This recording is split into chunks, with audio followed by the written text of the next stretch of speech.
guddigii xukuumadda ee nabadeynta u joogay degmada Calafweyn ayaa shir jaraa'id ay ku qabteen gudaha magaalada Calafweyn waxa ay shacabka ka qaadeen in gacanta lagu soo dhigay gacan ku dhigle Jaamac Salebaan Maxamuud oo horaantii bishii afraad faldila ka geystay magaalada Fadhigaab. shirkan jaraa'id ayaa waxa goobjoog ka ahaa wasiirada xidhiidhka golayaasha ciyaaraha deegaanka cadaaladda xanaanada xoolaha la taliyaha gaarka ah ee madaxweynaha jamhuuriyadda Soomaaliland iyo taliyihii howlgalka soo qabashada gacan ku dhiglaha sifaliyay gaashaanle Cabdirasaaq Xasan Dalmar. wasiirka wasaaradda arrimaha gudaha Maxamed Kaahin Axmed oo halkaas ka hadlay ayaa si weyn uga mahad celiyay ciidamada qaranka jamhuuriyadda Soomaaliland iyo Chief Caaqil Faysal Abubakar Xasan oo hormoodka ahaa soo qabashada gacan ku dhiglahaasi.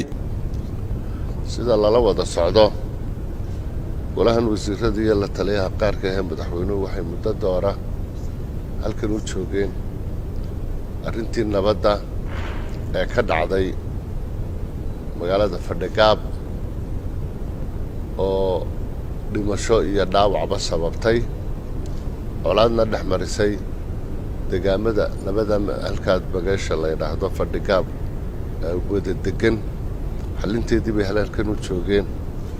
arrintaas waxay muddo lagu mashquulsanaa in la soo qabto gacan ku dhiglihii falkii ugu horreeyay geystay oo falkaasina uu sababay in colaadaasi halkaa ka dhacdo.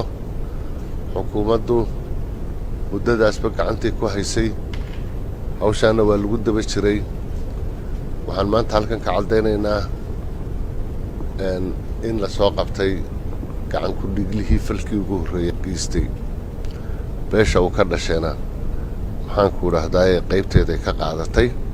waxa falka fuliyay ciidamada qaranka ee jamhuuriyadda Soomaaliland ee fadhiya magaalada Fadhigaab nabadeynta u fadhiya ayaa falkaas toos u fuliyay. allana wuu ku guuleeyay. wax khasaare ah oo falka ka dhacayna ma jiro. dhaawac kama dhicin, dhimasho kama dhicin, dhibaato kalena maxaan ku dhahdaa kama dhicin. beesha uu ka dhasheena gacan bay ayay ka geysatay oo naga siisay. si gaarana waxaan uga mahadnaqaynaa Chief Caaqilka beesha oo isagu howlgalkaas qayb weyn ka geystay. falkaas markaas waa la soo afjaray. hawsha inteedii kalena way soconaysaa waana ay gabagaboobaysaa. marxaladii u dambeysay kulle gabagabaha imika galaysaa. furo ku ahaa in gacan ku dhiglaha la soo qabto cid waliba waxay sheegatuun bay la golaymanaysaa. cid walibana waxay garu yeelatuun bay maxaan ku dhahdaayay ayuun bay heli doontaa. labada dhinacna waxaan ugu baaqayaa golahan wasiiraduna ugu baaqayaan dawladuna ay ugu baaqaysaa cid walibana inay nabadgelyada adkayso.